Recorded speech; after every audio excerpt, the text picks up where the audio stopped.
Hello, Trail Ridge families. My name is John McIntyre, and I'll be the head girls basketball coach for this upcoming season. I want to kind of go over our parent PowerPoint with you guys so you will have an idea about what basketball at Trail Ridge is going to look like for this season. Our coaching staff so far will be, I'll be the 8th grade varsity coach. Buffy Hilton will be the 8th grade JV coach. Mike Gunderson will be the 7th grade varsity coach. And we're still working to fill the 7th grade JV position. Goals of the program is to provide a positive extracurricular activity for people who decide to participate in girls basketball. We want to teach the qualities of success in life and school and team, work ethic, self-discipline, commitment, those kind of things to help kids learn to be successful, not only in school, but outside of school as well. And of course, to develop skills and abilities in basketball. Participation. Before girls can try out, there's some paperwork they have to have turned in, a physical form, emergency medical form, an insurance waiver. Those all need to be taken care of in the office. If they play football, cross country, volleyball, or cheer, those forms are already taken care of. But if not, those need to be taken care of before the first practice on October 14th. October 14th is the first tryout date. We'll have tryouts on October 14th, 15th, and 17th. That's the week of parent-teacher conferences. If you happen to be out of town, please let one of the coaches know so we can maybe work around some arrangements for tryouts. Practice on the 17th will be 9 a.m. until 11:30. All the other practices are after school until 5:30. Our first game will be October 29th. Our last game will wrap up either sometime really December 11th to 14th, depending on how we perform in the tournament at the end of the season. On game day, JVs play first starting at 4 o'clock. Varsity games come right after that. Players need to be responsible for all their own equipment, uniform, water bottle, game shorts, shoes, those kind of things. Make sure they have them so they can participate in the games.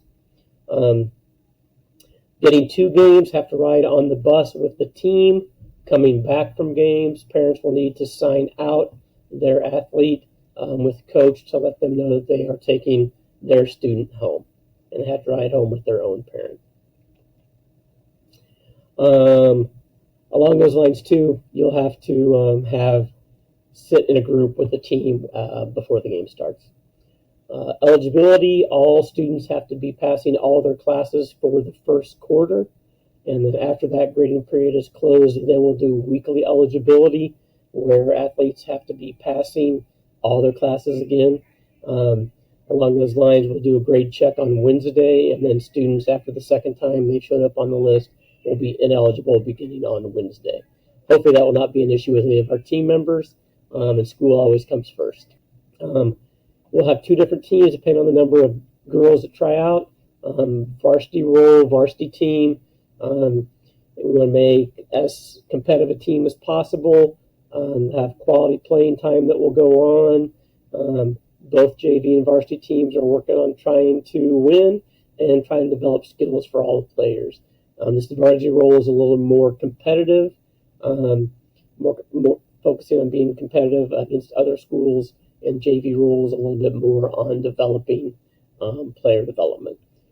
As the year goes on, there have been occasions where team members have switched, and depending on how many are out, there may be people that are playing on both JV and varsity. Girls can play up to 6 quarters a night. I think all our coaches' roles are kind of to teach skills, manage relationships, help kids get better at the sport, help kids get better at maintaining and developing relationships between their teammates. Our job is to make sure that kids know what we want them to do, that the students are taught properly and safely to be able to perform in the athletic environment. You guys as parents, the best way I can say for you guys is to be their cheerleader. If you have questions about what's going on, you're always welcome to ask one of the coaches. I do ask lots of times in games. Emotions get to run high, and if you'll wait like 24 hours to reach out to us, we'd appreciate that. It can save a lot of frustration for everybody along the way. If it's some other stuff, like minor stuff, please encourage your students to try to handle it first. It helps them kind of in the maturation process as they're going through stuff. Off-court and on-court behavior, we expect our students to represent Trail Ridge and the school district in a positive light. There's a list of things that are, appropriate and inappropriate. If there are some inappropriate behaviors that happen, there will be certainly some team consequences and potentially some school consequences, up to and possibly including being removed from the team. I do not expect that to be an issue for us this season, and usually our players are very respectful and behave in manners that they're supposed to. Team members will get checked out, a practice jersey, a game jersey, and game shorts. They're responsible for those, so make sure they are returned in good condition. If they happen to lose any of those materials, then they will be charged for the replacement costs of getting them. Do ask that each girl brings their own individual water bottle and keep track of that to games. Just reduces the likelihood as we get into cold and flu season to stop that from being spread if kids are sharing water bottles. Practices are incredibly important. Like I said, most days will be after school until 5:30.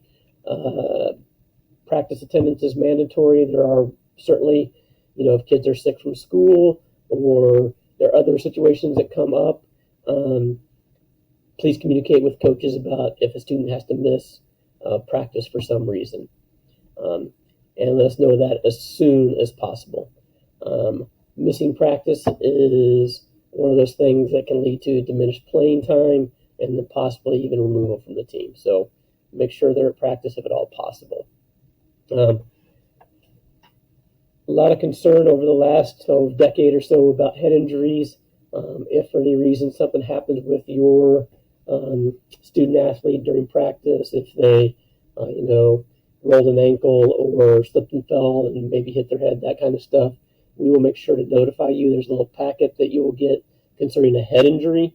And then there's a process about seeing the doctor to get and some steps before they can return to practice or to play. So that information is all spelled out in the packet for a head injury.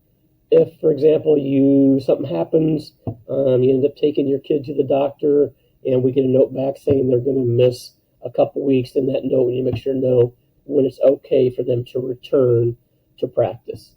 If we don't have that, then they can't return until we get a doctor's note to say they're okay. Once the season wraps up, we'll have a team recognition at the end of the season. The details of that will be provided later. I'm really excited about the opportunity to coach at Trail Ridge this year. I've coached middle school basketball and high school basketball for many years, and looking forward to hopefully another successful season at Trail Ridge.